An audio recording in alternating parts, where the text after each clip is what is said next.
Have you ever stopped to think about how language limits the way we see the world? And what happens when we try to explain things that go beyond words, like abstract concepts or paradoxes that twist our minds? The more we try to express certain ideas, the more we realize the flaws in how we communicate. Now, have you heard the phrase, "The limits of language are the limits of the world"? And does our perception truly depend on the words we know? Today, we're diving into these questions and exploring how even cultures with limited words for colors can still see beyond their vocabulary. Let's uncover how language shapes our thoughts, and how, in some cases, it's not as powerful as it seems. So, there's this guy, Ludwig Wittgenstein, right? Born smack dab in the middle of Europe during a time of wild changes. Kind of like how life is always changing, you know? We all flow through these waves of transformation, and Wittgenstein was no different. He wasn't just born into philosophy, though. Now, this dude started off studying engineering, aeronautics of all things. It's funny like how in Buddhism, everything starts with one small cause and ends up spiraling into something bigger. For him, that small cause? Reading some heavy philosophical texts by folks like Frege and Russell while he was in Manchester. Now, picture this. He's chilling in Manchester, probably thinking about planes, and then boom, philosophy hits him in the face. Like that moment in meditation when you suddenly realize you've been focusing on the wrong thing the whole time. So he heads off to Cambridge to study under Russell. And that's where the real magic happens. Wittgenstein and Russell get deep into philosophy, reshaping it like how we, in our own journeys, reshape our minds through mindfulness and reflection. But here's where it gets really interesting. He didn't just coast through life. In 1913, Ludwig decides to ditch everything and isolates himself in a cabin in Norway to meditate. Well, study, but you get the vibe, right? Total retreat mode. Sounds like something a monk would do. And even when the chaos of World War I erupted, Wittgenstein didn't stop. Nah, he kept going. Even during the war, while most of us would probably be like, nah, I'm done, he's out there writing his Tractatus Logico-Philosophicus. That book, my friend, would go on to be huge for philosophy. But here's the kicker. It's kind of outdated now. Why? Because in true Buddhist fashion, he later realized the ideas he had were just stepping stones. Impermanence, right? Everything changes, even his own thoughts and beliefs. Wittgenstein later spent years refuting his earlier work, much like how we constantly question and evolve our own understanding of life. The old Tractatus might not get as much hype anymore, but it's still key to understanding language and reason. Kinda like an old sutra that sets the foundation, but needs fresh eyes to fully grasp. So Wittgenstein's main point at first was, hey, the limits of our language are the limits of our world. Pretty intense, huh?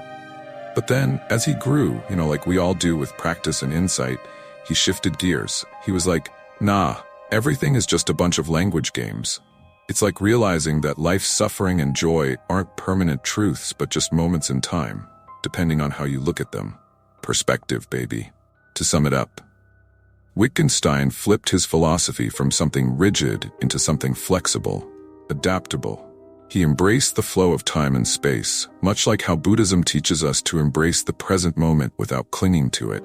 Language, for him, became this tool that's super useful but limited. Like, it helps us navigate the world, but it doesn't hold all the answers. Oh, and one more thing. He was adamant that if something couldn't be expressed in language, well, we shouldn't even try. There's this Zen vibe in that, right? Like when they say, the Tao that can be spoken is not the eternal Tao. So Wittgenstein basically said, if you can't say it, then don't. There's this experiment that Eleanor Roche did with the Dani people from New Guinea, right? Now, they don't have specific words for different colors. They only talk about light and dark. But here's the kicker. Even though their language lacks words for colors like red, blue, or yellow, they were totally able to differentiate between them. Wild, huh? If the strict version of the linguistic relativity principle were true, they'd be colorblind to anything beyond light and dark. But nope, their brains knew what's up. Turns out, just because you don't have a word for something doesn't mean you can't see or feel it. This is something Steven Pinker gets into in his book, The Language Instinct. He basically says, just because we don't have a word for a concept or a feeling doesn't mean we can't experience it. Like, think about it. Ever feel something so deep but you can't quite find the right word for it? Yeah, we've all been there. Language is flexible though, and while it shapes us, it doesn't lock us into a box. But at the same time, language does have a way of tweaking how we perceive things. Here's a cool example. Ask a German speaker to describe a bridge. In German, the word bridge is feminine, so they might use words like elegant, beautiful, or fragile. But in Spanish, bridge is masculine, so a Spanish speaker might go for words like strong, sturdy, or tough. It's the same bridge, but the gender assigned by the language changes how people describe it. How wild is that?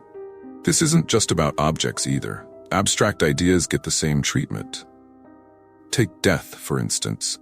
In English, it's often portrayed as feminine. Think the Grim Reaper in all those stories. But in Greek, the word for death is masculine, so in their mythology, it's a guy who comes to take your soul. Same concept, but the language changes the whole vibe. It's like how our thoughts and emotions are shaped by the words we use. Language subtly guides how we think, even if we don't realize it. And here's where things get a little tricky. When I'm trying to explain something to you, it's like I'm squeezing this huge idea through a tiny filter. Maybe only 80% of what I want to say actually comes through. Then, when you hear it, you're processing it through your filter. So some of it gets lost there too. And when you go to tell someone else, yeah, more gets lost along the way. It's like a game of telephone. By the time the message reaches the last person, it's nowhere near what it started out as. That's just how language works. It's imperfect. This is why stories, myths, and folklore get twisted and exaggerated over time. What started as a simple tale slowly turns into a legendary saga. And really, that's kind of beautiful, right? It's like the story itself evolves, much like how our thoughts and perceptions shift over time.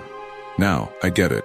This topic is huge. Language is this fascinating, complex thing, and once you start seeing its limits, you kind of free yourself from its constraints. Take that classic phrase, "I know that I know nothing."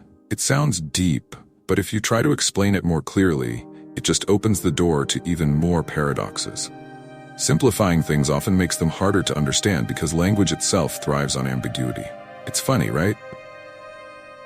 If language were totally clear and straightforward, we wouldn't even have paradoxes.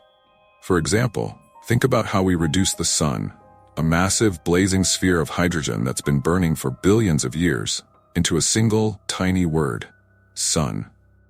We're condensing something incomprehensibly huge into just 3 little letters. It's like we're separating the sun from the universe itself, turning it into this neat little package that fits into our language. But in reality, it's so much more than that. I know I've thrown a lot at you here, mixing different ideas and simplifying where I could, but I hope it made sense. Language is so important to understand because it's how we connect, how we express our thoughts, and how we navigate the world. And once you start to see the limits of language, it can actually help you break free from those limits. It's almost like how in Buddhism, understanding the nature of suffering helps you transcend it. Before I wrap this up, there's one more thing I want to leave you with. That famous line, "I know that I know nothing." It's easy to get lost in how deep it sounds, but at its core, it's pointing to something simple. We have to stay humble in our pursuit of knowledge, because really, there's so much we can never fully grasp. And that's okay. So, as we've explored, language is a powerful tool, but it also has its limits. While we can reduce massive concepts to simple words, there are still things that words just can't fully capture. Understanding this helps us see the world in a deeper way, without being confined by the boundaries of what we can express. Thank you so much for watching until the end. If you enjoyed the video, don't forget to hit the like button, subscribe to the channel, and share this video with someone who might find this topic just as fascinating. Let's keep diving into the mysteries of thought and language together.